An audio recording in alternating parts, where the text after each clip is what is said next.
Hello everyone, welcome to streaming knowledge. आज हम structure of atom का पार्ट 7 करेंगे और उसके अंदर हमें सारे टॉपिक्स कवर करने वाले हैं। तो शुरू करते हैं आज का वीडियो। देखिए, अगर अभी तक आपने मेरे टेलीग्राम चैनल को सब्सक्राइब नहीं किया है तो प्लीज़ कर लीजिए और मेरे इस वीडियो को भी आप शेयर सब्सक्राइब कीजिए और कमेंट करके बताइए कि आपको कैसा लगा। तो शुरू करते हैं आज का ये वीडियो। देखिए, जो लास्ट था 6th वीडियो, उसमें हमने क्या किया था, तो हाइजेनबर्ग अनसर्टेनिटी प्रिंसिपल से उसका लास्ट किया था हमने। तो उसमें हमने किया क्या था कि हाइजेनबर्ग अनसर्टेनिटी प्रिंसिपल ने बोला था कि भाई जो इलेक्ट्रॉन्स होते हैं ना वो सर्कुलर ऑर्बिट में नहीं घूमते हैं। बोहर मॉडल जो था वो गलत था। समझ रहे हो बात? बोहर मॉडल में क्या बोला गया था बोहर ने कि जो इलेक्ट्रॉन्स होते हैं वो सर्कुलर ऑर्बिट में घूमते हैं, यही बोला था ना। लेकिन हाइजेनबर्ग ने क्या बोल दिया कि वो सर्कुलर ऑर्बिट में नहीं घूमते हैं, वो एक रैंडम मोशन करते हैं। ठीक है, और आप बोल सकते हैं कि न्यूक्लियस के अराउंड एक इलेक्ट्रॉन क्लाउड एग्जिस्ट करता है, मतलब ग्रुप्स ऑफ इलेक्ट्रॉन जो इलेक्ट्रॉन के अराउंड घूमते रहते हैं। ठीक है, ये बात हो गई। अब देखिए, अगर हम बात करते हैं मैकेनिक्स की, तो जो मैकेनिक्स होती है वो दो तरह की होती है। एक होती है क्लासिकल मैकेनिक्स और एक होती है क्वांटम मैकेनिक्स। और क्वांटम मैकेनिक्स के अंदर ही हम क्वांटम मैकेनिकल मॉडल करेंगे। ठीक है, अब देखिए क्लासिकल मैकेनिक्स होती क्या है। तो पहली चीज़ कि जो क्लासिकल मैकेनिक्स होती है वो मैक्रोस्कोपिक ऑब्जेक्ट्स के ऊपर वैलिड होती है, जो दिखते हैं, जो बड़े बड़े होते हैं, जिनका मास होता है, मतलब ज़्यादा मास होता है।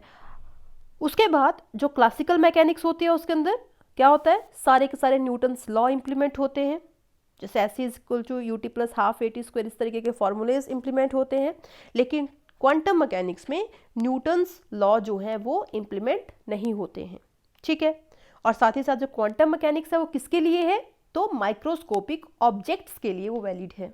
ठीक है, क्वांटम मैकेनिक्स का जो सबसे ज़्यादा अभी जो मोस्ट मॉडर्न थ्योरी है, ठीक है, वो किस चीज़ के लिए को बताती है, तो बताती है 3D picture of hydrogen atom. मैंने क्या बोल दिया, जो क्वांटम मैकेनिक्स की जो मोस्ट मॉडर्न थ्योरी है वो कौन सी है, तो वो बताती है 3 dimensional picture of hydrogen atom, कि हाइड्रोजन एटम का जो 3 डायमेंशनल पिक्चर है उसको एक्सप्लेन करती है, वो बताती है।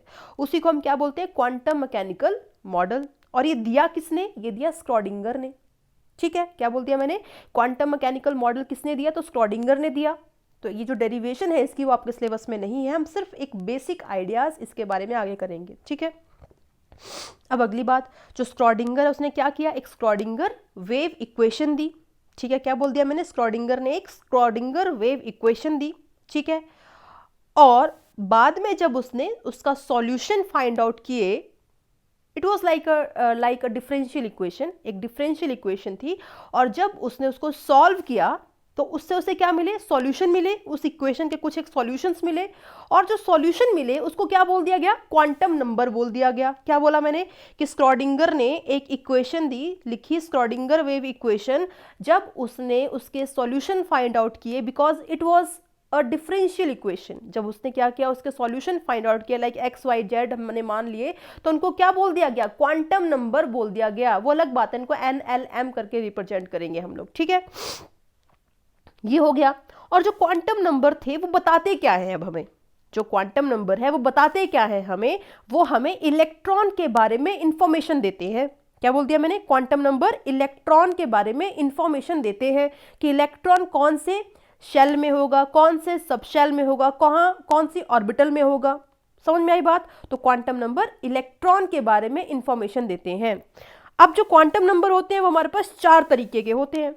पहला कौन सा है, प्रिंसिपल क्वांटम नंबर। सेकंड कौन सा है, एजीम्यूथल क्वांटम नंबर। थर्ड कौन सा है, मैग्नेटिक क्वांटम नंबर। और फोर्थ कौन सा है, स्पिन क्वांटम नंबर।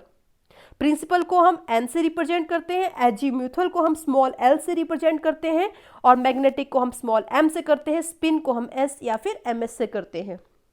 यहाँ पर आपको एक चीज़ ध्यान रखनी है, बहुत ही ज़्यादा इंपॉर्टेंट है, कि जो principal, azimuthal and magnetic quantum number थे ये तीनों सॉल्यूशन से आए, किसके, स्क्रॉडिंगर वेव इक्वेशन के सॉल्यूशन से आए। लेकिन जो स्पिन क्वांटम नंबर था वो उसके सॉल्यूशन से नहीं आया, उसको हमने अलग से फाइंड आउट किया है। ठीक है, ये चीज़ हो गई।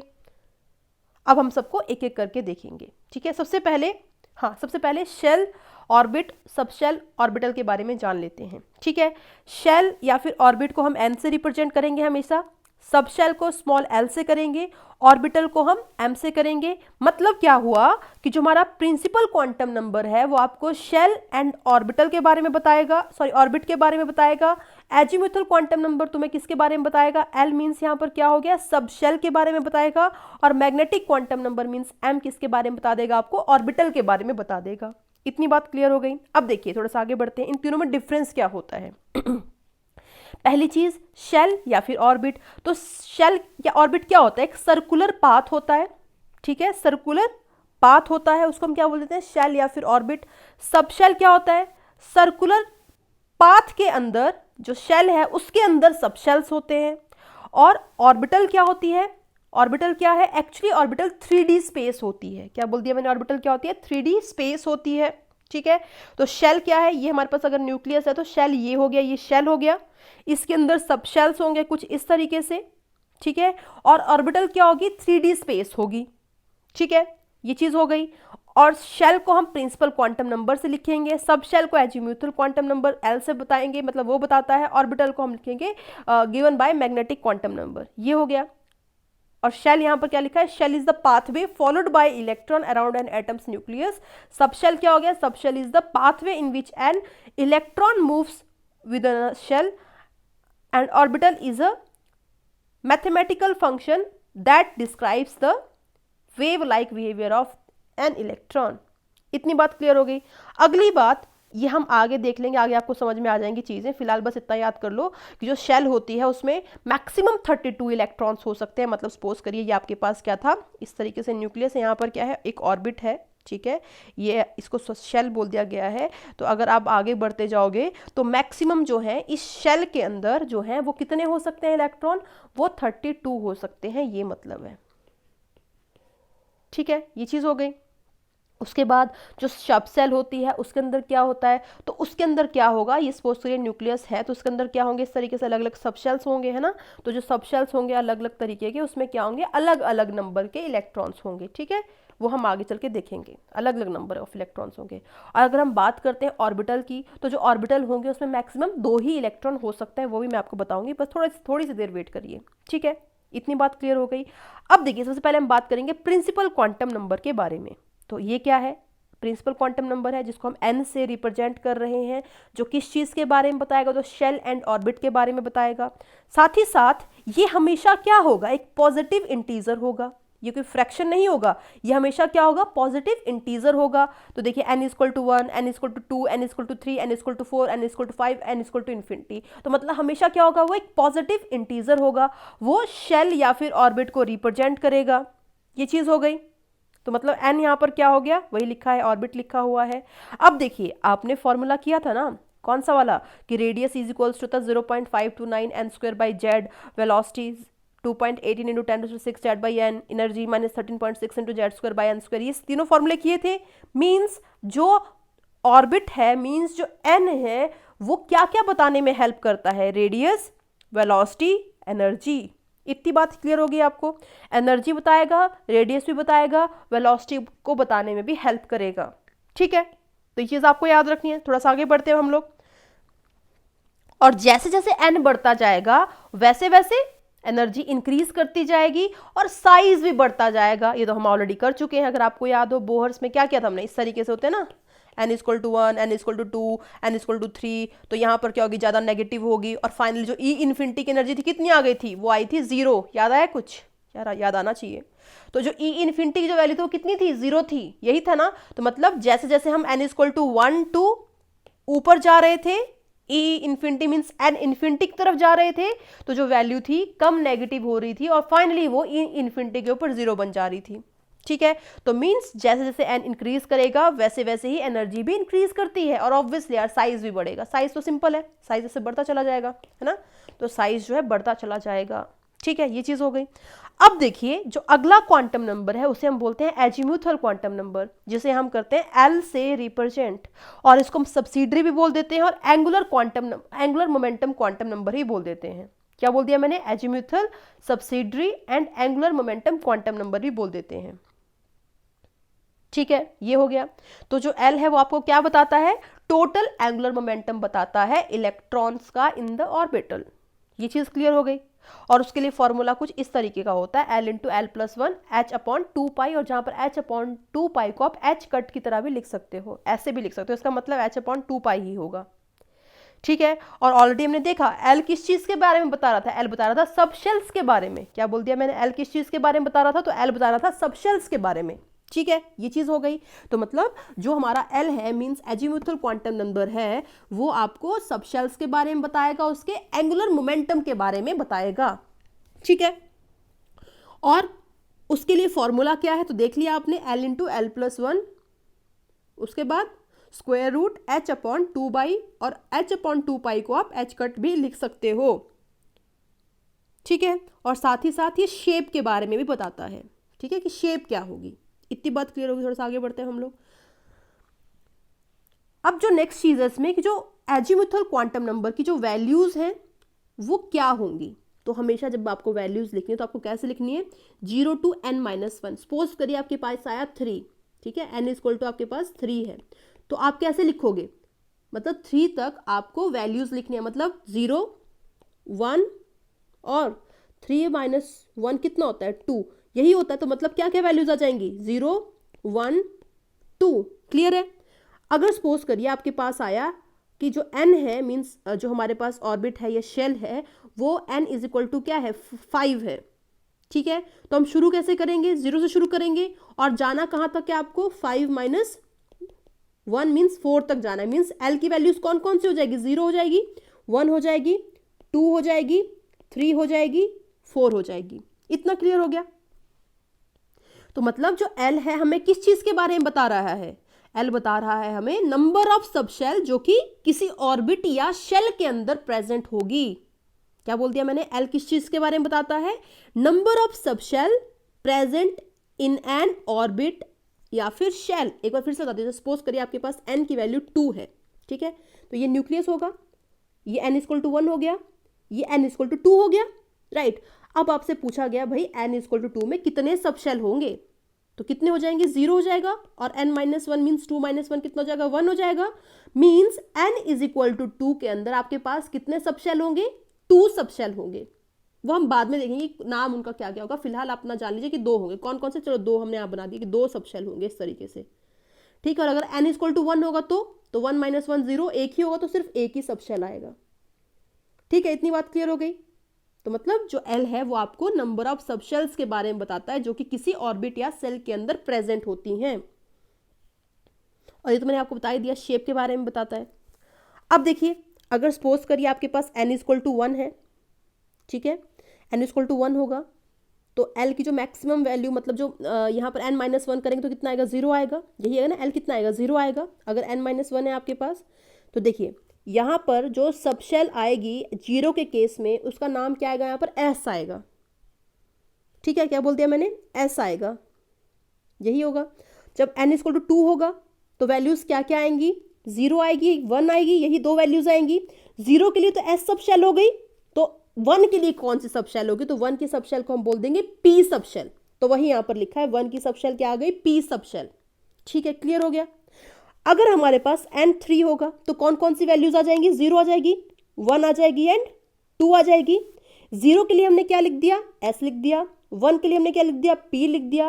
जो 2 के लिए सबशेल होगी उसको हम क्या लिख देंगे, D लिख देंगे। क्लियर हो गया। अगर n इक्वल टू 4 है आपके पास तो कौन कौन सी सबशेल्स आ जाएंगी इसमें, 0 आ जाएगी, 1 आ जाएगी, 2 आ जाएगी, और 4 माइनस 1 मीन्स 3 भी आ जाएगी। अब देखो S हो गया, P हो गया, 2 के लिए D हो गया, और 3 के लिए होता है F। वैसे जब n इक्वल टू 5 लोगे तो आपके पास कौन कौन सी आ जाएंगे, 0, 1, 2, 3, 4, ठीक है, यही आएंगी। और ये कौन कौन सी आ जाएंगे, S, P, D, F, G।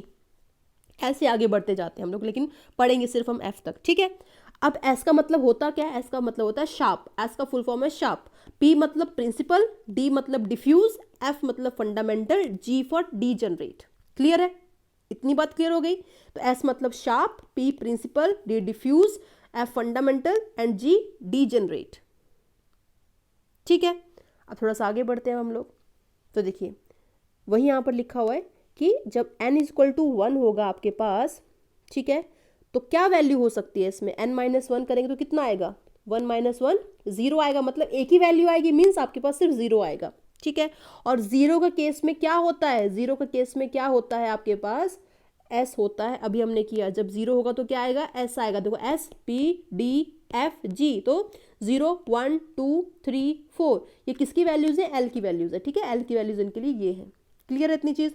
तो हमने क्या बोल दिया, जब आपके पास n है तो L की वैल्यू 0 होगी, और इस केस में आप लिखोगे कैसे किसी ऑर्बिट को, तो पहले आप शेल लिखोगे फिर सब शेल लिखोगे। क्या बोल दिया मैंने, कैसे लिखना है आपको, पहले शेल लिखना है हमेशा और बाद में सब शेल बताना है कि कौन सा वाला है। क्लियर होगी ये चीज, हमेशा आपको यही चीज करनी है। तो अब n इक्वल टू 1 के केस में क्या आ जाएगा, शेल कौन सी है, 1 है, और सब शेल कौन सी हो गई हमारे पास, S होगी। तो आप कैसे लिखोगे, 1S करके लिखोगे, तो वही यहाँ पर लिखा है 1S। क्लियर हो गई। अब देखो अगला हमारे पास एग्जांपल है n इज इक्वल टू 2 का।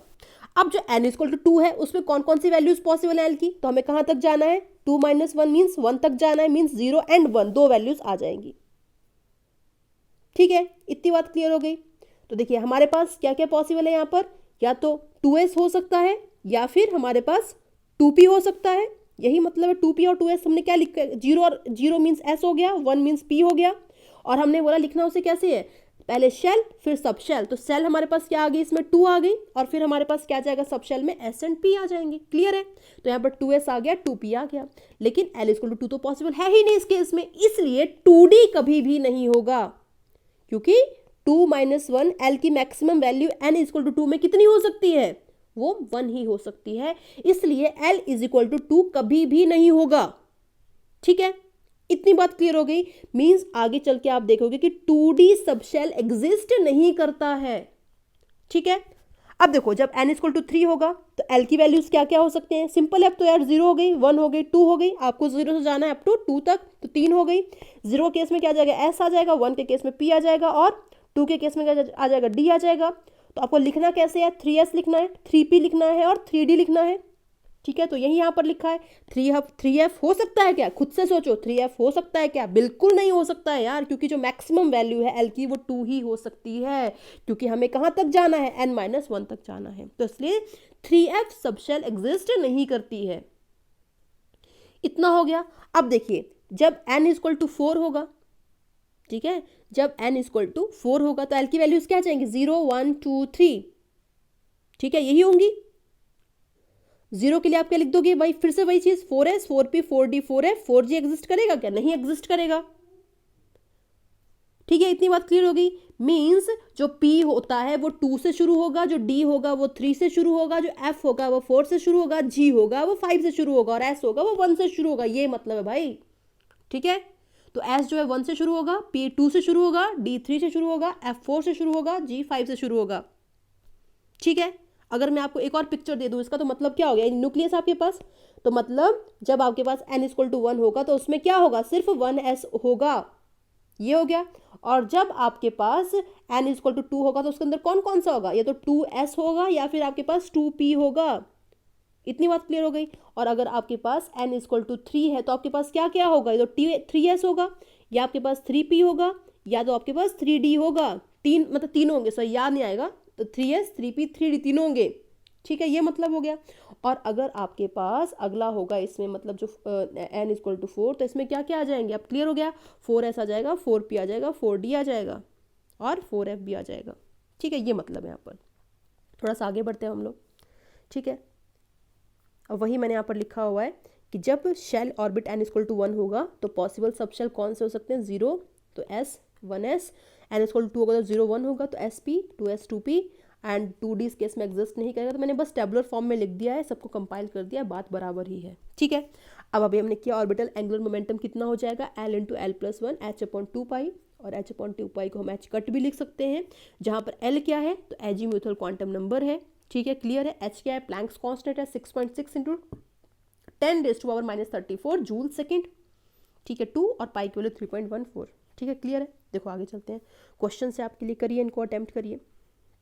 चलो मैं ऐसा हटा देती हूँ सॉल्यूशन आपके लिए, अटेम्प्ट करिए खुद से ना, आसान ही है, कुछ मुश्किल काम नहीं है इनमें करना। आप स्क्रीन को पॉज करिए और फिर खुद से अटेम्प्ट करिए।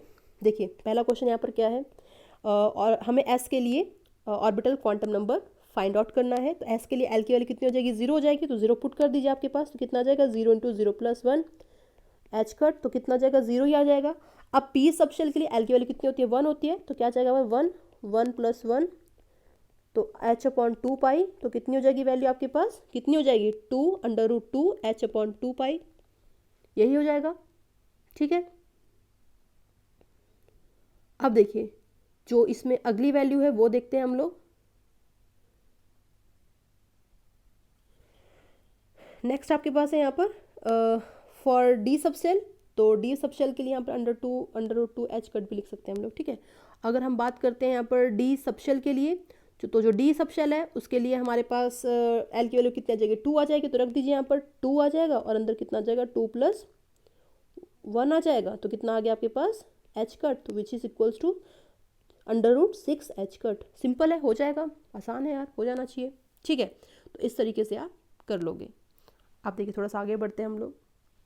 देखिए कई बार हम ऑर्बिटल एंगुलर मोमेंटम को इस तरीके से भी लिख देते हैं। ठीक है, L × L + 1 BM करके, तो यहाँ पर जो BM होता है इसको हम बोलते हैं बोहर मैग्नेटोन। इसके डीप में आपको नहीं जाना है, बस याद रखना है अगर बाई चांस ऐसा कुछ आता है तो आपको पता होना चाहिए, और कुछ भी नहीं, ज़्यादा हम डिटेल में ज़्यादा नहीं जाना है, क्योंकि हम MSc या हायर स्टडीज़ में करते हैं। जब आप BTech में चले जाएंगे तब आप करेंगे, अदर अभी आप कोई चीज़ें नहीं करनी है। ठीक है, तो याद रखना है कि जब ऑर्बिटल एंगुलर मोमेंटम अगर इस तरीके से दे रखा होगा तब भी वो ओके है।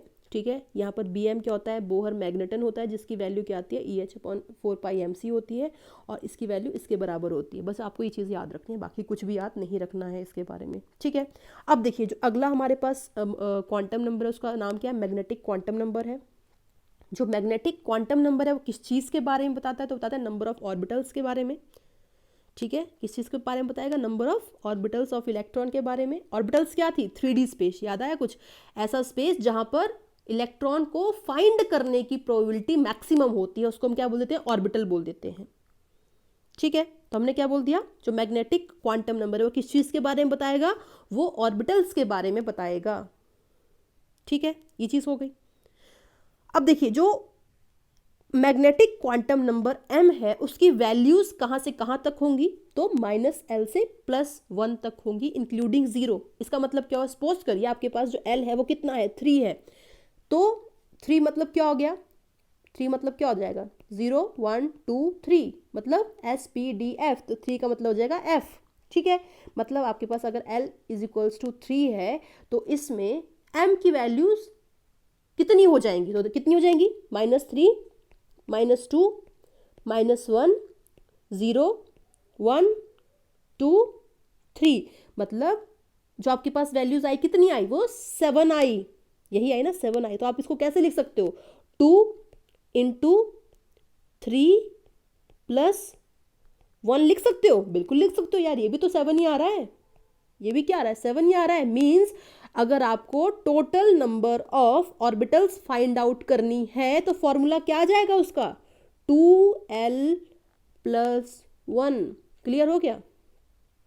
और अगर आपको बताना है कि कौन कौन से ऑर्बिटल्स होंगी तो आप उसको इस तरीके से खोल के लिख दोगे। दूसरा एग्जांपल देखिए, सपोज करिए L = 2 है, अब आपको बोला कि बताइए कितने टोटल नंबर ऑफ ऑर्बिटल्स होंगे, तो कर सकते हैं 2 × 2 + 1 हो जाएगा, तो कितना आ गया आपके पास 5 आ गया।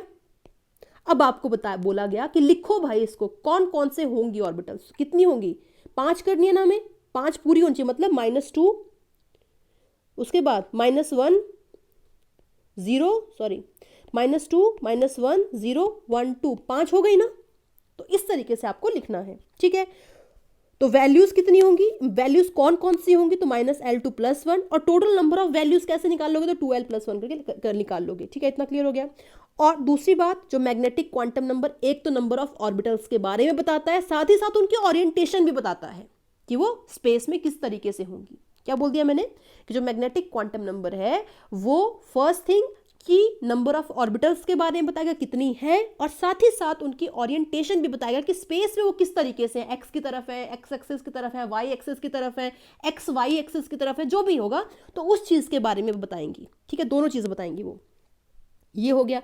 वहीं यहाँ पर लिखा है for a given L number of orbitals कितनी हो जाएंगी, 2L + 1 हो जाएंगी।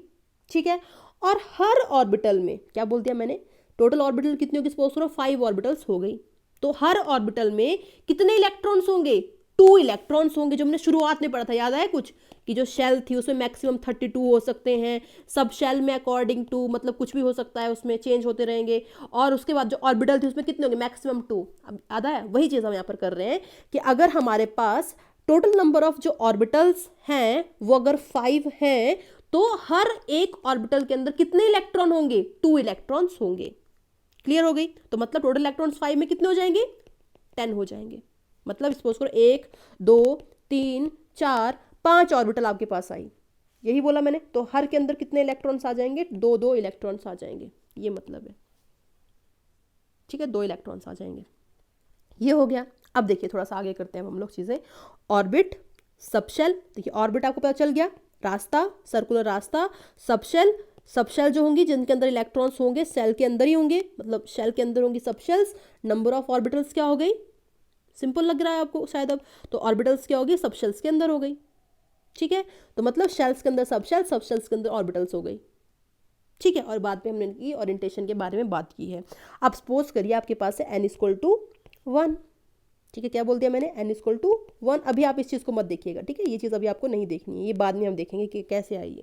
देखिए सबसे पहले हमने बात की कि ऑर्बिट आपके पास कौन सी है, n=1 है, तो l की वैल्यू क्या आ जाएगी, 0 आ जाएगी, यही था। और 0 के लिए हमने क्या पढ़ा था, कौन सी होगी, सबशेल s होगी, और इसको हम कैसे लिख सकते हैं, 1s करके लिख सकते हैं, ये हो गया।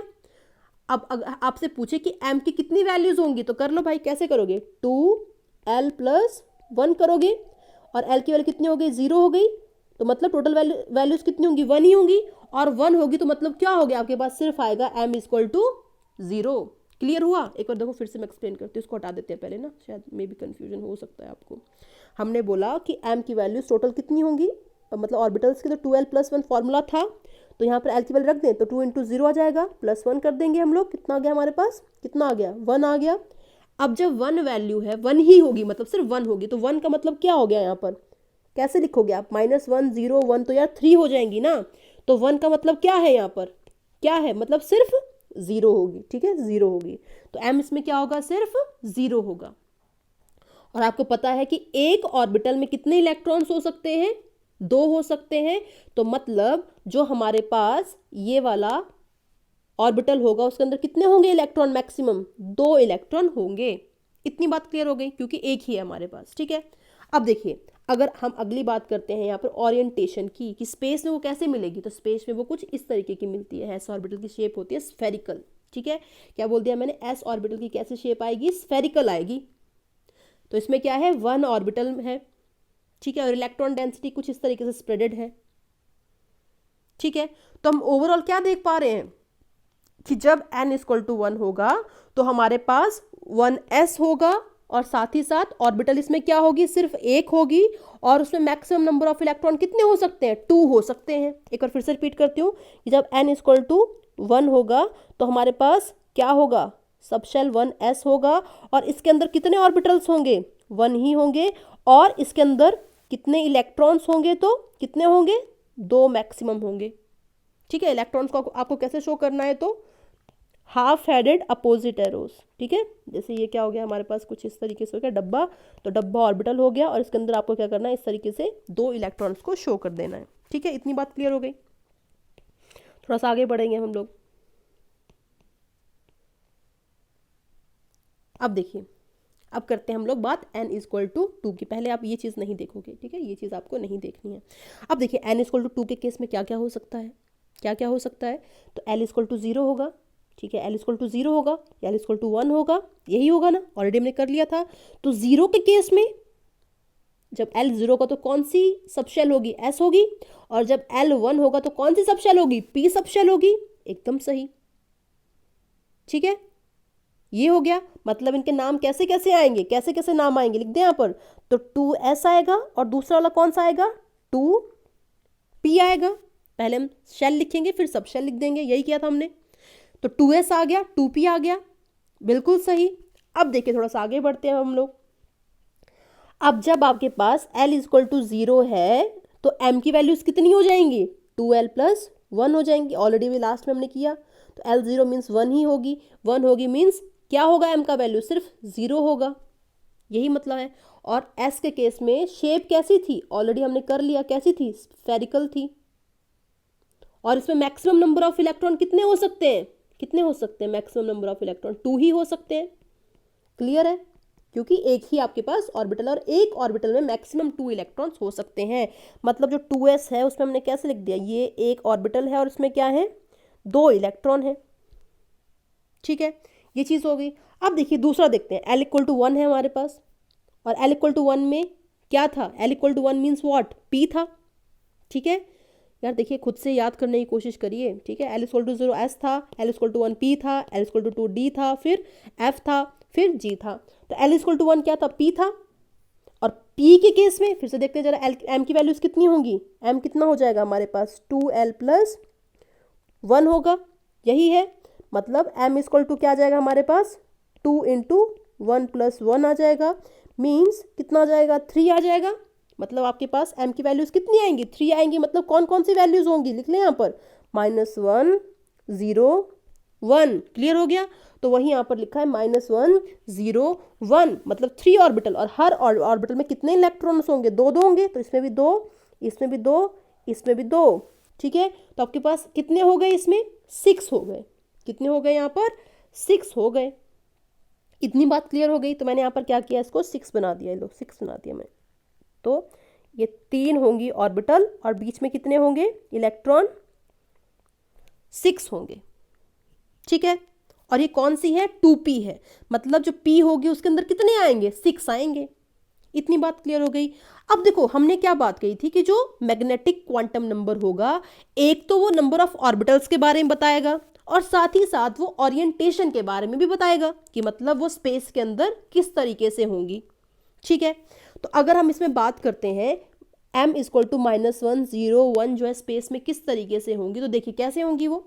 अगर सपोज करिए आपके पास ये x एक्सिस है, ठीक है, ये y एक्सिस है, ये z एक्सिस है। ठीक है, तो जो एक ऑर्बिटल होगी वो आपकी कैसी होगी, एक होगी आपकी अलोंग x एक्सिस, ठीक है, दूसरी वाली होगी अलोंग y एक्सिस, और तीसरी वाली अलोंग होगी z एक्सिस। क्या बोल दिया मैंने, 3 ऑर्बिटल्स हैं, तीनों की ओरिएंटेशन भी बताई गई। पहली आपकी x एक्सिस की तरफ है, दूसरी आपकी y एक्सिस की तरफ है, और तीसरी आपकी z एक्सिस की तरफ है। और इनकी जो शेप है वो कैसी है, डम्बल शेप है, कुछ इस तरीके की दिखेंगी, डम्बल शेप है। ठीक है, इतनी बात क्लियर हो गई। ठीक है, तो वही यहां पर लिखा है कि जो p है हमारे पास उसके अंदर क्या है, 3 ऑर्बिटल्स हैं, हर किसी के अंदर 2 इलेक्ट्रॉन्स होंगे, और उसमें जो m का जो वैल्यूज है कुछ इस तरीके से -1 0 1 है। ठीक है, इसको आप px py भी लिख सकते हो, इसको py px भी लिख सकते हो, लेकिन बीच वाला जीरो वाला क्या है, pz है। ठीक है, ये चीज़ देखो यहाँ पर, ये चीज़ यहाँ पर लिखी हुई है, सिंपल है। तो ये px क्या हो गया x की तरफ, py क्या हो गया y की तरफ, और z हो गया अलोंग z एक्सिस। px के लिए m की वैल्यू +1 -1 होगी, py के लिए +1 -1 कुछ भी हो सकते हैं, pz के लिए हमेशा 0 होगी। ठीक है, तो आपको चीज़ याद रखनी कि pz के लिए m की वैल्यू हमेशा 0 होगी। ठीक है, ये चीज़ हो गई। अब हम आगे बढ़ते हैं जरा, अब देखते हैं d को। ठीक है, सबसे पहली बात n इक्वल टू 3 है। ठीक है, n इक्वल टू क्या है, 3 है। अभी इस चीज़ को मत देखिएगा, ठीक है, इस चीज़ को मत देखिएगा, छोड़ दीजिए अभी इसको। n इक्वल टू 3 है हमारे पास। ठीक है, तो n इक्वल टू 3 है, तो मतलब l की वैल्यू क्या क्या आ जाएंगे हमारे पास, 0 आ जाएगी। सही है, l इक्वल टू क्या आ जाएगा, 0 आ जाएगा, 1 आ जाएगा, 2 आ जाएगा। सही है ना, क्योंकि क्या था, 0 से n-1 यही किया हमने। तो पहला 0 फिर 1, और मैक्सिमम कितनी हो सकती है, 2 हो सकती है। तो कितनी कितनी आएगी, 0 1 2, और जब 0 होगा l तो क्या आएगा, s आएगा, और जब 1 होगा तो p आएगा, और जब 2 होगा तो d आएगा। क्लियर हो गया। अब देखो जब l इक्वल टू 0 होता है तो अभी हमने किया क्या होता है, m की वैल्यू 12 प्लस 1 होती है, यही किया हमने, m इक्वल टू 12 प्लस 1 होती है। मतलब m की क्या आ जाएगी, यहाँ पर 1 वैल्यू आ जाएगी, मीन्स m क्या आ जाएगा, 0 आ जाएगा। मीन्स आपके पास सिर्फ एक ऑर्बिटल आएगी जिसमें 2 इलेक्ट्रॉन्स होंगे। याद आया कुछ, वही यहाँ पर बोला गया है। उसके बाद जो सेकेंड हमारे पास है l इक्वल टू 1 है, तो 2l प्लस 1 कर लीजिए। ठीक है, तो l अगर 1 है तो आपके पास यहाँ पर कितनी हो जाएंगी, 3 ऑर्बिटल्स हो जाएंगी। 3 ऑर्बिटल्स मतलब कौन कौन सी, -1 0 1 हो जाएंगी, और हर एक में कितने इलेक्ट्रॉन से, 2 इलेक्ट्रॉन है, मीन्स कितने हो जाएंगे, ये 6 इलेक्ट्रॉन्स हो जाएंगे। क्लियर हो गया। अब देखिए ये करते हैं l इक्वल टू 2, 2 फिर से कर लीजिए, 2l प्लस 1 कर लिया हमने, कितना आ गया आपके पास 5 आ गया। 5 मतलब कौन कौन सी हो गई, -2, -1, 0, 1, 2।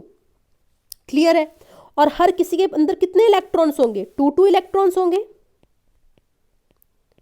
तो मतलब टोटल इलेक्ट्रॉन्स कितने हो गए इसके अंदर, कितने हो गए 10 इलेक्ट्रॉन्स। मतलब अगर हम बात करते हैं n = 3, मतलब जो n = 3 ऑर्बिट है तो उसके अंदर कितने इलेक्ट्रॉन्स होंगे, तो कितने हो गए देखो 2, 6, 10 मीन्स 18 इलेक्ट्रॉन्स। तो ये आ गए हमारे पास 18 इलेक्ट्रॉन्स। सिंपल है, समझ में आ गया। नहीं आया तो प्लीज थोड़ा सा बैक करके फिर से एक बार सुनिए, आपको डेफिनेटली समझ में आ जाएगा। अगर तब भी ना आए तो कोई बात नहीं, कमेंट बॉक्स में आप पूछ सकते हो, मैं समझाऊंगी, कोई प्रॉब्लम नहीं है। ठीक है, चलो देखो ये आगे। तो ये हमारे पास आ गया, ये हमारे पास आ गया, ये हमारे पास आ गया। ठीक है, साथ ही साथ हमने क्या बोला कि जब L = 2 होगा मीन्स D होगा तो उसके अंदर 5 ऑर्बिटल्स आएंगी, मीन्स 1, 2, 3, 4, 5। क्लियर है। और इनके कौन कौन सा होगा, ये -2 होगा, ये -1 होगा, 0 होगा, 1 होगा, 2 होगा, और मैक्सिमम इलेक्ट्रॉन 10 होंगे। ठीक है, अब हम बात करेंगे इनकी ओरिएंटेशन की। क्या बोल दिया मैंने, हम इनकी बात करेंगे ओरिएंटेशन या फिर शेप की। तो पहली चीज इनकी ओरिएंटेशन किस तरीके की दिखेगी आपको, कुछ इस तरीके की दिखेगी जो आपको दिख रही है यहाँ पर चीजें। साथ ही साथ जो इसकी शेप होती है वो क्या होती है, डबल डंबल होती है। क्या बोल दिया मैंने, डबल डंबल होती है। देखिए एक डंबल ये और एक डंबल ये, मीन्स डबल डंबल शेप होती है किसकी, डी की। ठीक है, और इसके अंदर कौन कौन सी ऑर्बिटल्स होंगी, मीन्स उनके ओरिएंटेशन कौन कौन सी होगी, तो एक एक्स वाई की तरफ होगी, दूसरी जेड एक्स की तरफ होगी, तीसरी जेड वाई की तरफ होगी, चौथी वाई एक्स की तरफ होगी, नेक्स्ट जेड स्क्वायर की तरफ होगी। ठीक है, ये 5 होंगी। क्या बोल दिया मैंने, x y, y z and z x 3 हो गई, उसके बाद जेड स्क्वायर, और ये वाली क्या आ गई आपके पास, थोड़ा गड़बड़ हो गया ये, 1 मिनट रुकिए, यहाँ पर एक्स स्क्वायर वाई स्क्वायर आएगा, यहाँ पर आएगा, 1 मिनट गड़बड़ लिख दिया यहाँ पर, यहाँ आएगा d x square y square.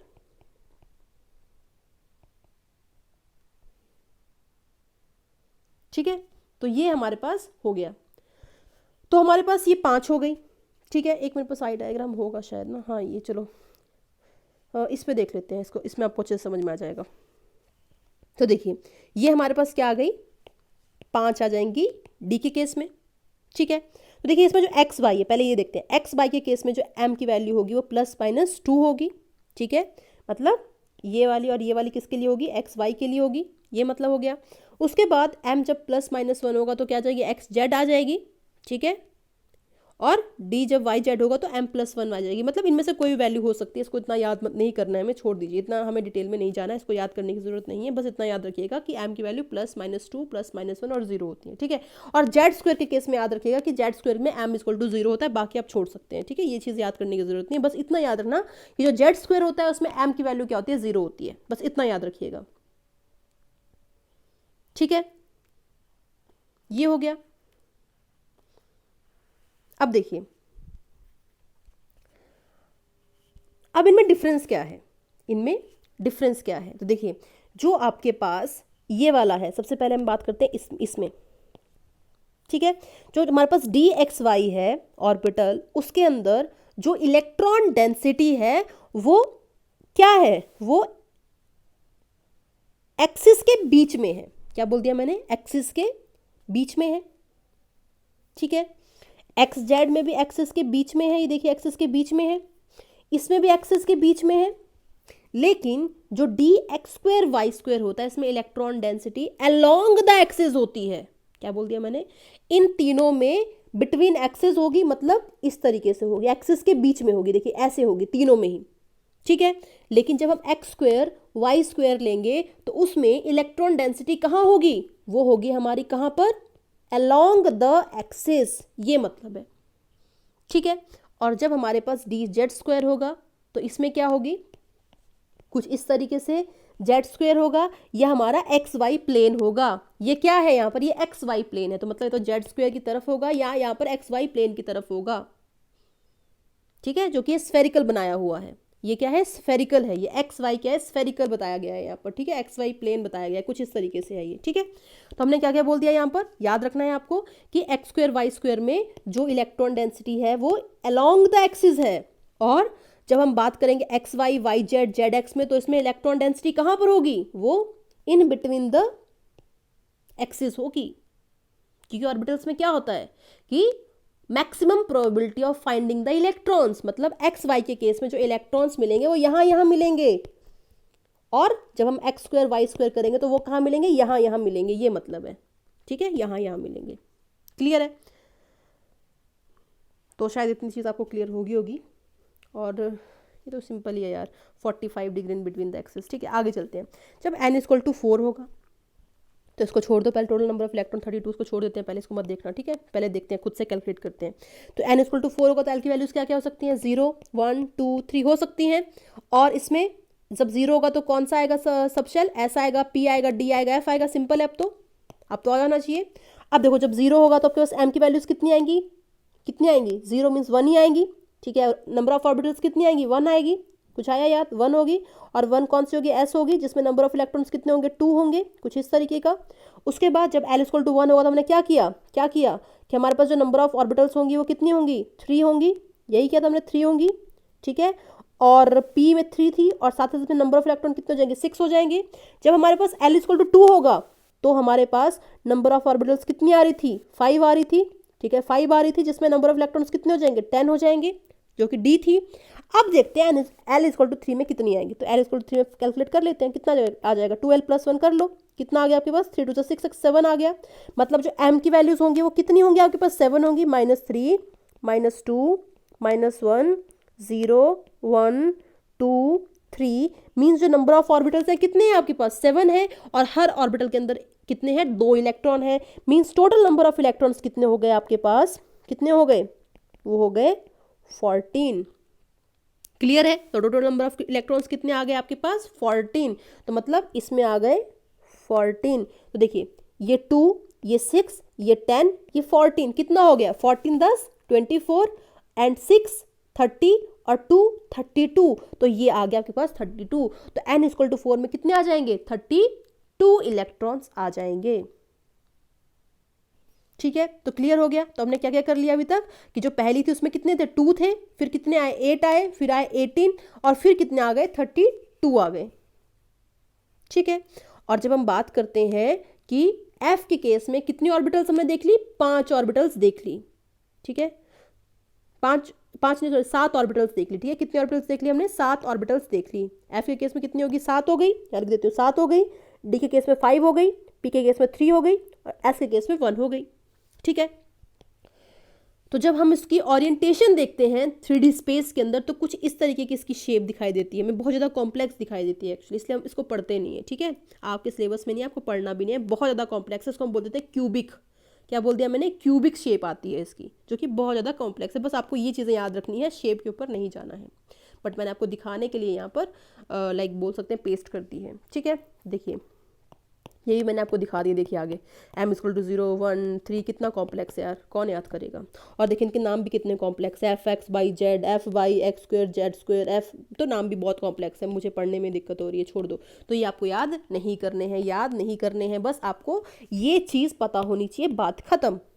ठीक है, थोड़ा सा आगे बढ़ते हुए हम लोग, अब देखिए वही बात आ गई, ऑर्बिटल क्या होता है, बार बार बता चुकी, वही यहाँ पर लिखा हुआ है कि इसको n से रिप्रेजेंट करते हैं, इसको हम m से करते हैं, लेकिन कैलकुलेट कहाँ से करते हैं, with the help of l से करते हैं। सिंपल सी चीज़ है, करते हैं m से, लेकिन calculate with the help of l से करते हैं। दूसरी बात, जो ऑर्बिटल है वो क्या है, सर्कुलर पाथ है। ऑर्बिट जो है सर्कुलर पाथ है, और ऑर्बिटल क्या है, 3D स्पेस है, तो वही लिखा है। तो ऑर्बिट क्या है, सर्कुलर पाथ, और ऑर्बिटल क्या है, 3D स्पेस। ठीक है, अब देखो ये आपके पास है, ये अच्छा है यहाँ पर ना, ये आपके पास क्या है, n = 1 लिख दिया मैंने, बीच में न्यूक्लियस, फिर क्या है आपके पास, n = 2, फिर क्या है आपके पास, n = 3, फिर क्या है, n = 4। क्लियर है? अब जब आपके पास n = 1 है तो हमने क्या देखा यहाँ पर, ये देखो n = 1 में सिर्फ आपके पास क्या था, 1s ही था, एक ही ऑर्बिट थी, क्योंकि 1s के केस में 2l + 1 किया था हमने। ठीक है, याद आया कुछ, l की वैल्यू क्या आ जाएगी, यहाँ पर 0 आ जाएगी, s के केस में 0 होता है तो 1 ही आएगी, तो मैंने इसलिए यहाँ पर एक ही बनाई है। और यहाँ पर जो मैक्सिमम इलेक्ट्रॉन्स है कितने हो सकते हैं, वो 2 हो सकते हैं, एक ऑर्बिटल में 2 ही होंगे। उसके बाद अगला हमने क्या किया था, अगर आपको याद हो तो अगला हमने क्या किया, जब हमने किया n = 2 किया तो हमने क्या क्या देखा कि s होगा और p होगा, यही देखा था ना। तो एस की 1 और पी की 3 थी, तो देखो एस की 1 आ गई और पी की कितनी आ गई, यहाँ पर 3 आ गई। और हर एक ऑर्बिटल में कितने इलेक्ट्रॉन्स होंगे, 2 इलेक्ट्रॉन्स होंगे। तो मतलब कितने हो गए, 2 4 6 8, तो इसमें कितने आ जाएंगे, 8 इलेक्ट्रॉन्स। और इसमें कितने आ गए आपके पास, 2 इलेक्ट्रॉन्स। क्लियर हो गया। और देखिए अगली वाली देखिए, तो जब n इक्वल टू 3 आया था तो आपके पास क्या क्या आ गया था, s आ गया था, p आ गया था, d आ गया था, याद आया कुछ। तो देखिए यहाँ पर, तो पहला हमारे पास यहाँ पर क्या आ गया, s आ गया, p आ गया, d आ गया। तो s के अंदर 2, इसके अंदर कितने आ गए, इसमें 6, और इसके अंदर 10 इलेक्ट्रॉन्स। कुल मिला के कहाँ कितने हो गए यहाँ पर, 18। तो n इक्वल टू 3 में कितने आ गए आपके पास, 18 इलेक्ट्रॉन्स आते हैं। और वैसे ही जो लास्ट किया था हमने n इक्वल टू 4, उसमें क्या क्या किया था हमने, s p d f। तो f यहाँ पर क्या है, यह है ना, 14 इलेक्ट्रॉन यहाँ पर हो गए, और 10 यहाँ पर हो गए, 6 यहाँ पर हो गए, और 2 यहाँ पर हो गए। तो कुल मिला के आपके पास कितने आ गए थे, 32 इलेक्ट्रॉन। तो n इक्वल टू 4 के ऑर्बिट में कितने आएंगे, 32 इलेक्ट्रॉन्स आएंगे। तो आई होप यार समझ में आया होगा। ठीक है, चलो आगे चलते हैं। हाँ अब देखिए यहाँ पर शॉर्टकट फार्मूलाज। अगर आपके पास n है, सपोज करो n क्या है हमारे पास, शेल है, यही किया तुमने, शेल किया था। तो अगर आपके पास n शेल है या ऑर्बिट है, तो नंबर ऑफ सब शेल कितने हो जाएंगे, ठीक है, नंबर ऑफ सब शेल कितने हो जाएंगे, n ही हो जाएंगे। ठीक है, क्या बोल दिया, नंबर ऑफ सब शेल कितने हो जाएंगे, n ही हो जाएंगे। मतलब अगर n जो है 1 है तो सब शेल कितने आ गए, 1 आ गए। अगर n की वैल्यू 2 है तो सब शेल कितने आ जाएंगे, 2 ही आ जाएंगे। कौन कौन से, 0 और 1। और अगर 3 होंगे तो 3 ही आ जाएंगे। कौन कौन से होंगे, 0 1 2, ये मतलब है यहाँ पर। ठीक है, और नंबर ऑफ ऑर्बिटल्स कितने हो जाएंगे, तो वो n का स्क्वायर हो जाएंगे। क्लियर है, नंबर ऑफ ऑर्बिटल्स कितने हो जाएंगे, n के स्क्वायर हो जाएंगे। मतलब आपके पास अगर n इक्वल टू 2 है तो नंबर ऑफ ऑर्बिटल्स कितने हो जाएंगे, स्क्वायर हो जाएंगे। मतलब क्या हो गया, अगर आपको याद है तो 2 के केस में हमने क्या किया था, s किया था, p किया था। s में 1 होगा, p में कितने आ जाएंगे, 3 आ जाएंगे। तो मतलब वो क्या है, 2 का स्क्वायर ही है। ठीक है, ये हो गया। और मैक्सिमम नंबर ऑफ इलेक्ट्रॉन तो सिंपल है, 2 से इनटू कर दो, क्योंकि एक में कितने होते हैं, 2 होते हैं, तो 2n स्क्वायर आ जाएगा। ठीक है, सिंपल है। और अगर आपके पास L की वैल्यू गिवन है तो नंबर ऑफ ऑर्बिटल्स कितने हो जाएंगे, m की वैल्यूज मीन्स 12 + 1, और इलेक्ट्रॉन कितने हो जाएंगे, 2 से इनटू कर दो यार, 2 से इनटू कर दो। और L क्या था, n-1 था। ठीक है, तो ये हो गया। अब थोड़ा सा आगे और बढ़ते हैं। यह देखो आपके लिए क्वेश्चंस आ गए हैं। ठीक है, सॉल्व करिए आप इनको ना, स्क्रीन को पॉज करके सॉल्व करिए, फिर आगे बढ़ते हैं हम लोग। तो देखिए पहला क्वेश्चन हमारे पास है, which of the following quantum number are possible. देखते हैं जरा। अच्छा ये बताओ, n इक्वल टू 1 है भाई, बिल्कुल ठीक है। अच्छा n इक्वल टू 1 था तो l की वैल्यू कितनी आई थी, l की वैल्यू कौन सी आई थी, n-1 आई थी। मतलब क्या था वो, l की वैल्यू कितनी आई थी, 0 आई थी। लेकिन यहाँ पर क्या दे रखा है, l की वैल्यू क्या दे रखी है, 1 दे रखी है। पॉसिबल है क्या, नहीं यार गलत हो गया ये तो। m इक्वल टू 0 सही है, चेक करें जरा। तो क्या था हमारे पास, 2l + 1 हमने किया था। तो l अगर 0 होगा तो कितना आ जाएगा हमारे पास, 2 0 इंटू 1 कर देंगे हम लोग, तो हमारे पास क्या आ जाएगा यहाँ पर, 1 ही आ जाएगा। ठीक है, तो ये वाली वैल्यू ठीक है, बस ये वाली गलत है। ठीक है, अगला देखते हैं। जब n इक्वल टू 3 होगा तो l इक्वल टू 2 हो सकता है क्या, चेक करें। तो जब l इज इक्वल टू हमारे पास 3 होगा, सॉरी n इक्वल टू 3 होगा हमारे पास, तो जो l है वो क्या हो जाएगा, वो क्या हो जाएगी, यहाँ लिखते हैं यार ताकि आपको बाद में दिक्कत ना हो। तो यहाँ पर l की वैल्यू क्या हो जाएगी, n-1 कर देंगे हम लोग, तो आपके पास कितनी आ जाएगी, 2 ही आ जाएगी। मतलब ये तो बिल्कुल सही है। अच्छा अब बताओ कि अगर l 2 है तो आपके पास m की वैल्यूज कितनी आएंगी, 2l + 1 आएंगी, यही होगा। ठीक है, और l अगर 2 है तो कितना आ गया टोटल हमारे पास, 5 आ गया। अगर 5 वैल्यूज है तो कहाँ से शुरू होंगी यार, -2 से शुरू होंगी, -2 -1 0 1 2। तो उसमें कभी -3 आएगा क्या, बताओ, -3 आएगा, कभी भी नहीं आएगा यार। तो ये चीज़ पॉसिबल नहीं है। क्लियर हो गया। चलो अगला क्वेश्चन देखते हैं। जब n इक्वल टू 4 है तो l इक्वल टू 1 होगा, ऑब्वियसली होगा। क्यों होगा, देखो n इक्वल टू 4 होगा तो हमें कहाँ तक चलना है, 0 1 2 3, याद आया कुछ। तो इसमें 1 आता है ना। ठीक है, जैसे लास्ट में क्या था यहाँ पर, 0 1 2 था ना, तो इसमें 1 आता है, बिल्कुल आता है। अच्छा हम बात करते हैं यहाँ पर, अगर हमारे पास l अगर 1 है तो कितनी आ जाएगी वैल्यू, 2l+1 कर देंगे हम लोग, कर देंगे, बिल्कुल कर देंगे। तो कितना आ जाएगा यहाँ पर, 3 आ जाएगा, 3 आ जाएगा ना, आ जाएगा भाई, l जब 1 है तो कितनी वैल्यू आ जाएगी, 3 आ जाएगी। और 3 के लिए हम क्या लिख सकते हैं, -1 0 1, मतलब ये भी ठीक है, मतलब इसमें सारे ठीक है। अगला देखो, जब n = 5 होगा तो l = 4 हो सकता है, चेक करें, तो ऑब्वियसली यार हो सकता है, कैसे, 0 1 2 3 और 4 भी आ जाएगा, ठीक है, ये हो गया, मतलब चीज़ तो सही हो गई।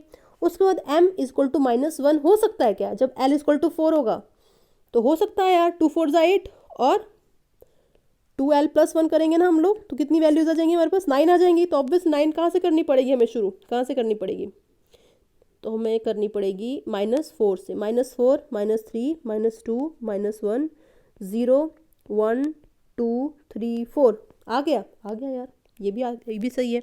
अगला चेक करते हैं, जब n = 6 होगा, n = जब 6 होगा, तो जो l की वैल्यूज है वो कौन कौन सी होगी, 0 होगी, 1 होगी, 2 होगी, 3 होगी, 4 होगी, 5 होगी, तो l बिल्कुल सही है यहाँ पर।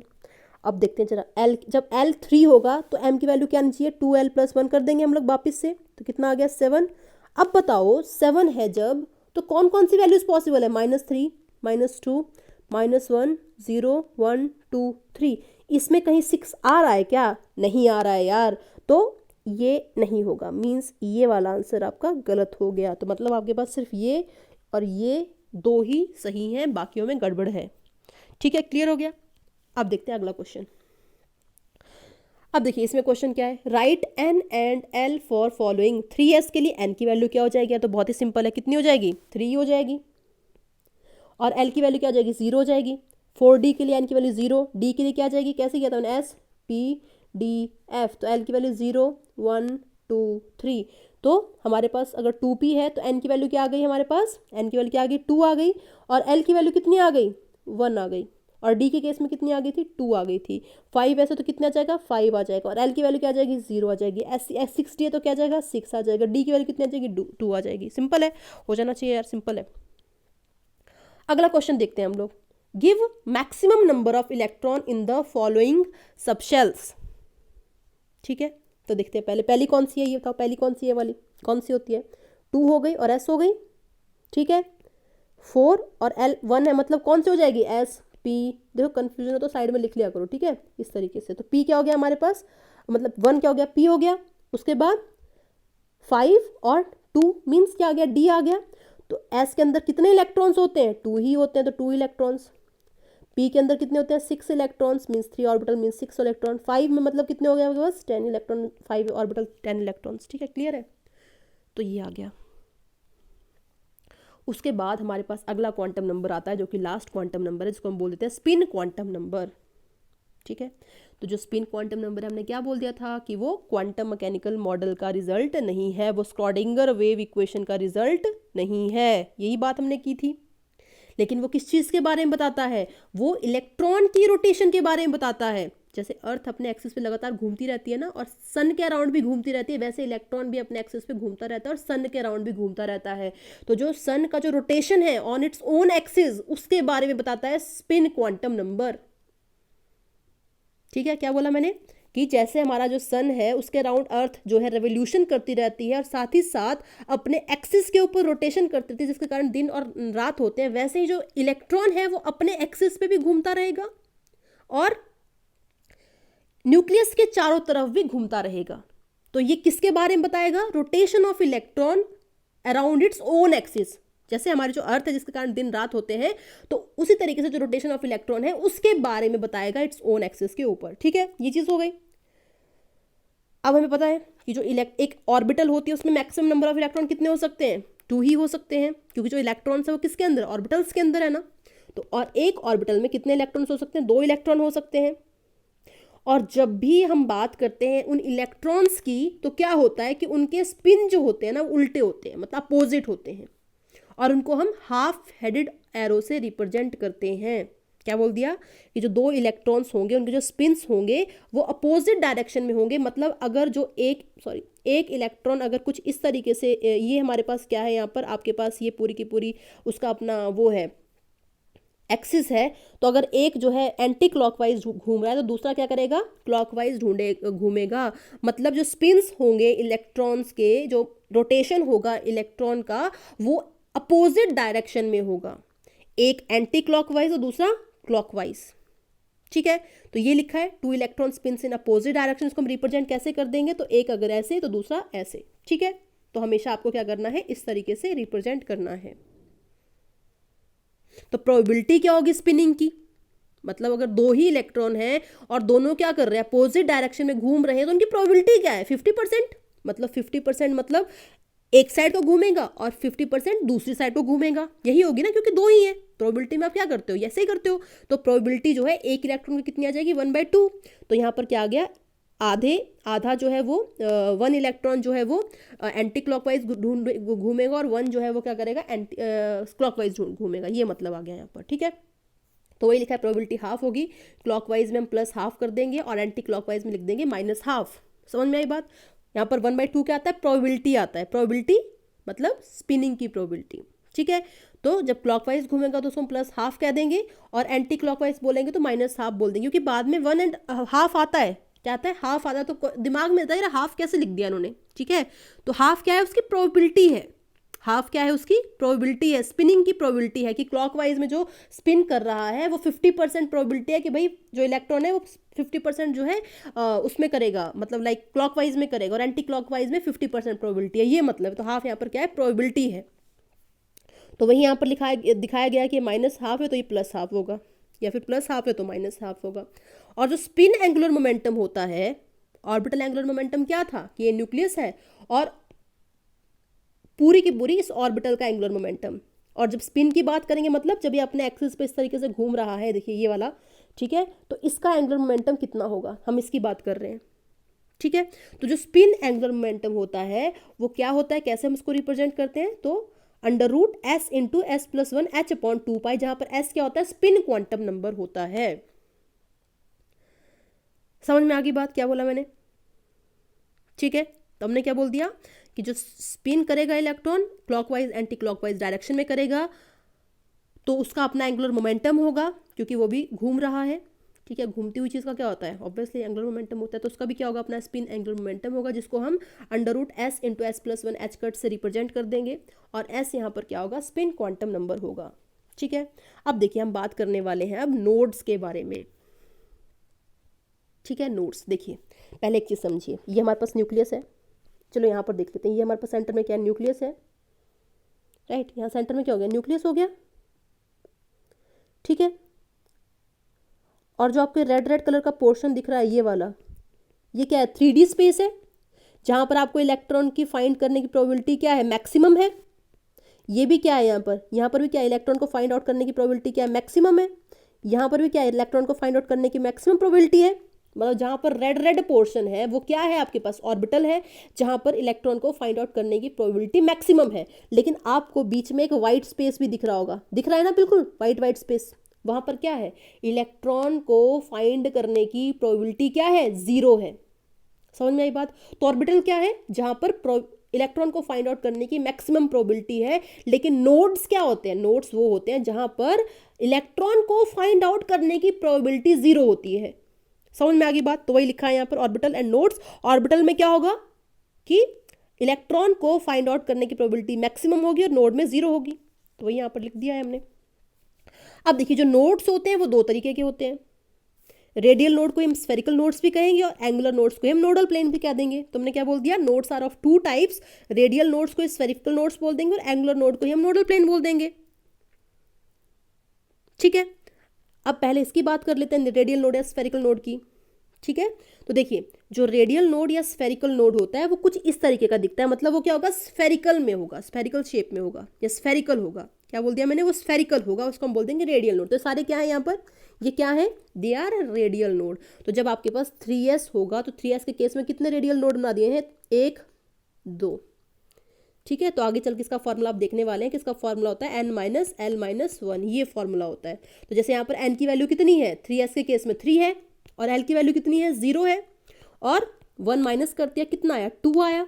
तो 3s के केस में कितने नोड्स आ गए हमारे पास, रेडियल नोड्स कितने आ गए, 2 आ गए। तो देखिए 1 और 2, वैसे अगर हम 2s की बात करते हैं तो उसमें कितने हैं रेडियल स्फेरिकल नोड्स, कैसे कर लेंगे फिर से, n माइनस l माइनस 1 कर लेंगे, n की वैल्यू 2 है, s की वैल्यू 0 है, माइनस 1 कर दीजिए तो कितना आ जाएगा आपके पास 1 आ जाएगा। तो हमारे पास यहाँ पर ये क्या है, एक ही नोड है। और अगर हम बात करते हैं 1s की, तो 1s के केस में n माइनस l माइनस 1 कर लीजिए, n की वैल्यू कितनी आ जाएगी 1 आ जाएगी, माइनस 0 कर लीजिए, 1 कर लीजिए, तो कितना आ गया आपके पास 0, मतलब कोई भी नोड नहीं होगा, मतलब रेडियल नोड नहीं होगा। तो क्लियर है, मतलब रेडियल नोड या स्फेरिकल नोड क्या होता है आपके पास, स्फेरिकल शेप में होता है, ठीक है। तो इसलिए रेडियल को हम स्फेरिकल भी बोल दे रहे हैं, ठीक है। अगला हमारे पास क्या है, एंगुलर नोड है, ठीक है। क्या बोल दिया मैंने, एंगुलर नोड है। अगर हम बात करते हैं यहाँ पर एंगुलर नोड की, तो उसी को हम क्या बोल देते हैं, नोडल प्लेन भी बोल देते हैं। क्या बोल दिया मैंने, एंगुलर नोड को ही हम बोल देंगे नोडल प्लेन भी, ठीक है। अब देखिए कि जो हमारे पास जो ये एंगुलर नोड है या नोडल प्लेन है, ठीक है, वो होता क्या है, ठीक है। तो हमने रेडियल नोड के केस में क्या देखा कि वो क्या था, स्फेरिकल था, ठीक है। जो रेडियल नोड था वो क्या था, स्फेरिकल था। लेकिन जो एंगुलर नोड या नोडल प्लेन होता है वो क्या होता है, प्लेन होता है, मतलब एक ऐसा प्लेन जहां पर इलेक्ट्रॉन को फाइंड करने की प्रोबेबिलिटी क्या है, 0 है। क्लियर होगी चीज। तो मतलब नोडल प्लेन या एंगुलर नोड क्या होगा, प्लेन जहां पर इलेक्ट्रॉन को फाइंड करने की प्रोबेबिलिटी 0 है, ठीक है। इतनी चीज क्लियर हो गई। अब देखिए अगर हम बात करेंगे एस सबशेल की, तो वहां पर क्या है, 0 नोडल प्लेन, क्योंकि पूरा का पूरा जो इलेक्ट्रॉन क्लाउड है वो क्या है, सिमेट्रिकल है सारे के सारे एक्सिस में। तो क्या हो गया हमारे पास, वहां पर क्या आ गया, वहां पर कोई भी नोडल प्लेन नहीं होगा। लेकिन अगर हम बात करते हैं पी सबशेल की, क्या होगा, पी सबशेल हमने किया था, तो पी सबशेल्स में क्या होता है, एक नोड होता है, एक नोडल प्लेन होता है। एक नोडल प्लेन या फिर एंगुलर नोड कैसे होता है, देखिए हमारे पास कुछ इस तरीके की, हमारे पास क्या है, पी ऑर्बिटल है, यही हमने देखा यहाँ पर पी ऑर्बिटल है ना। तो जो इलेक्ट्रॉन है वो कहाँ कहाँ हो सकता है, या तो यहाँ पर होगा या तो इलेक्ट्रॉन यहाँ पर होगा। मीन्स हम क्या बोल सकते हैं, जो बीच वाला एरिया है वहाँ पर तो इलेक्ट्रॉन होगा ही नहीं, यही बोला ना हमने, क्योंकि यहाँ पर प्रोबेबिलिटी क्या है, 0 है। तो वही देखिए इस डायग्राम से आपको क्लियर हो जाएगा कि जो ये बीच वाला आपको प्लेन दिख रहा होगा ना बिल्कुल सेंटर में, ठीक है, वहाँ पर क्या है, ये देखिए सेंटर वाला, यहाँ पर क्या है कि प्रोबेबिलिटी जो है इलेक्ट्रॉन को फाइंड आउट करने की 0 है। इसको हम क्या बोल रहे हैं, नोडल प्लेन बोल रहे हैं, ठीक है। वैसे देखिए डी सबसेल के केस में देखिए यहाँ पर क्या है, हमने कुछ इस तरीके से किया था, ठीक है। तो मतलब एक ये वाला प्लेन आ जाएगा और एक ये वाला प्लेन आ जाएगा, मीन्स 2 प्लेन आएंगे। तो वही यहाँ पर दिखाया गया कि एक ये वाला प्लेन है और एक ये वाला प्लेन है। मीन्स जब डी सबसेल्स होंगी तो उसमें 2 नोडल प्लेन्स आएंगे या 2 एंगुलर नोड्स आएंगे, और पी सबसेल के केस में 1 आएगा और एस सबसेल के केस में 0 आ जाएगा, ठीक है। और अगर हम इसमें देखिए पी सबसेल के केस में नोडल प्लेन की बात करते हैं, तो जब हमारा ऑर्बिटल पी एक्स वाली होगी तो इसमें प्लेन कौन सी साइड को आएगा, वाई जेड की तरफ आएगा, वाई जेड प्लेन आएगा, ठीक है, जिसमें एक नोड होगा। जब हमारे पास इसमें वाई एक्सिस वाली ऑर्बिटल होगी तो हमारे पास जो प्लेन आएगा वो एक्स जेड प्लेन आएगा, जिसमें एक नोड आ गया। और वैसे यहाँ पर पी जेड ऑर्बिटल के केस में एक्स वाई प्लेन होगा, जहाँ पर अगेन 1 नोड आ गया, ठीक है। तो इसमें 1 नोड होता है। वैसे यहाँ पर आप देख सकते हैं 2 नोड्स हैं, ठीक है। बस याद रखिएगा कि जो जेड स्क्वायर होता है इसमें कोई भी नोड नहीं आता है, ठीक है। यहाँ पर एक भी नोड नहीं होगा, 0 होगा, मतलब एंगुलर नोड नहीं होगा, 0 होगा, ठीक है। ये चीज़ हो गई। तो वही देखिए यहाँ पर फॉर्मूला दे रखा है कि आप स्फेरिकल या रेडियल नोड को कैसे फाइंड आउट कर सकते हो। तो n माइनस l माइनस 1 का फॉर्मूला यूज़ करके कर सकते हैं। और एंगुलर नोड या नोडल प्लेन को कैसे फाइंड आउट कर सकते हैं, तो l जो होगा वही एंगुलर नोड या नोडल प्लेन को बताएगा। और टोटल नोड्स कितने हो जाएंगे, तो दोनों को ऐड कर दीजिए, तो मतलब radial node plus angular nodes क्या आ जाएंगे, आपके पास टोटल नंबर ऑफ नोड्स आ जाएंगे। तो आपके पास कितना आ जाएगा, ये n माइनस 1 आ जाएगा, ठीक है। देखिए कैलकुलेट कर लेते हैं। यहाँ पर पहला हमारे पास क्या है, यहाँ पर 3s है। तो 3s के केस में रेडियल नोड या स्फेरिकल नोड्स कितने आ जाएंगे, तो फॉर्मूले में रख दीजिए n माइनस l माइनस 1, तो 1 माइनस 0 माइनस 1 कर लीजिए, कितना आ गया आपके पास, 0 आ गया। तो ये आपके पास हो गया 0। इसमें क्या आ जाएगा, l की वैल्यू हो जाएगी, तो l की वैल्यू कितनी आ जाएगी, 0 हो जाएगी। तो आपके पास टोटल नोड्स कितने आ गए, टोटल नोड्स कितने आ गए, 0 ही आ गए, ठीक है। उसके बाद जो अगला आपके पास क्वेश्चन है इसमें, ठीक है, उसमें क्या है, तो देखिए इसमें हमारे पास है 3s। तो आपके पास स्फेरिकल या रेडियल नोड्स कितने आ जाएंगे, n माइनस l माइनस 1 आ जाएंगे। एन की वैल्यू 3 है, 0 -1 कितने आ गए, 2 आ गए। 3s में रेडियल या स्फेरिकल नोड्स कितने आ जाएंगे, 2 आ जाएंगे। और s की वैल्यू कितनी आएगी, एल के लिए 0 आएगी, मीन्स 0 एंगुलर नोड या नोडल प्लेन्स, तो आपके पास टोटल नोड्स कितने आ जाएंगे, 2 ही आ जाएंगे। ठीक है, अगला 2s देखिए, 2s के केस में कितने आ जाएंगे, n माइनस l माइनस 1 कर लीजिए, तो n की वैल्यू कितनी आ जाएगी, 2 आ जाएगी, 0 आ जाएगी, 1 आ जाएगी। ठीक है, तो रेडियल नोड कितने आ गए, 1 आ गए, और यहाँ पर 0 ही रहा, तो टोटल नोड्स कितने आ गए, 1 आ गए। 2p में देख लीजिए, तो आपके पास n माइनस l माइनस 1 है, राइट, तो 2 माइनस 1 माइनस 1 हो गया, तो कितने आ गए आपके पास रेडियल नोड, 0 आ गए। ठीक है, और एंगुलर नोड्स कितने आ जाएंगे यहाँ पर, l की वैल्यू यहाँ पर क्या आ जाएगी, l की वैल्यू क्या आ जाएगी, 1 आ जाएगी। तो आपके पास एंगुलर नोड या नोडल प्लेन्स 1 आ गए, दोनों को ऐड कर दीजिए, टोटल नंबर नोड्स आ जाएंगे, कितने आ गए, 1 आ गए। ठीक है, और वैसे देखिए यहाँ पर 3p है, 3p के केस में फाइंड आउट कर लीजिए, तो रेडियल नोड्स क्या आ जाएंगे, n माइनस l माइनस 1 आ जाएंगे। ठीक है, तो कितना हो गया, n कितना है, 3 है, और माइनस l की वैल्यू 1 आ जाएगी, 1 आ जाएगी, तो कितना आ गया आपके पास, ये 1 आ गया। और एंगुलर नोड या नोडल प्लेन कितने आ जाएंगे, l की वैल्यू 1, तो 1 आ जाएगा, टोटल नंबर ऑफ नोड्स 2 आ जाएंगे। ठीक है, और इसमें देख लीजिए n minus l minus 1 means 3 minus 2 minus 1, तो कितना आ जाएगा आपके पास, 0, तो रेडियल नोड 0। एंड डी के केस में एल की वैल्यू कितनी होती है, 2 होती है, हमने पहले भी देख लिया कितने थे, 2 ही थे, तो ऑब्वियसली 2 आ गए यहाँ पर एंगुलर नोड या नोडल प्लेन्स, कितना आ गया टोटल हमारे पास, 2 आ गया। और लास्ट में एक चीज़ देख लीजिए, पेनिट्रेशन पावर। तो पेनिट्रेशन पावर मतलब होता क्या है कि जो न्यूक्लियस है, ठीक है, वो ऑर्बिटल के इलेक्ट्रॉन्स की तरफ कितना अट्रैक्शन शो कर रहा है। तो ठीक है, जितना ज़्यादा अट्रैक्शन शो करेगा उसकी उतनी ज़्यादा पेनिट्रेशन पावर बढ़ जाएगी। ठीक है, तो देखिए अगर हम बात करते हैं एस की, तो एस क्या है, पूरा पूरा स्फेरिकल है, तो आप बोल सकते हैं कि सारे के सारे इलेक्ट्रॉन्स के ऊपर इक्वल फोर्स लगेगा, इसलिए उसकी पेनिट्रेशन पावर क्या हो जाएगी, ज़्यादा हो जाएगी। अगर हम बात करते हैं पी की, तो पी में क्या है, इलेक्ट्रॉन कुछ यहाँ पर और यहाँ पर है, मीन्स कभी वो यहाँ होंगे कभी वो यहाँ पर होंगे, तो पेनिट्रेशन पावर क्या हो जाएगी, कम हो जाएगी, अट्रैक्शन कम हो जाएगा। अगर हम डी की बात करेंगे तो कुछ इस तरीके से है वो, मीन्स और कम हो जाएगा। और एफ की तो पूछो ही मत, क्योंकि ऑब्वियसली यार बहुत कॉम्प्लेक्स का स्ट्रक्चर है, क्यूबिक है, इलेक्ट्रॉन कहीं पर भी हो सकता है, तो अट्रैक्शन और कम हो जाएगा। तो इसलिए हम क्या बोल सकते हैं कि पेनिट्रेशन पावर का ऑर्डर क्या होता है, S greater than P greater than D greater than F. ठीक है, आज बस हम इतना ही करेंगे, और मेरे चैनल को आप शेयर सब्सक्राइब कीजिए, और साथ ही साथ टेलीग्राम चैनल को आप सब्सक्राइब कर लीजिए।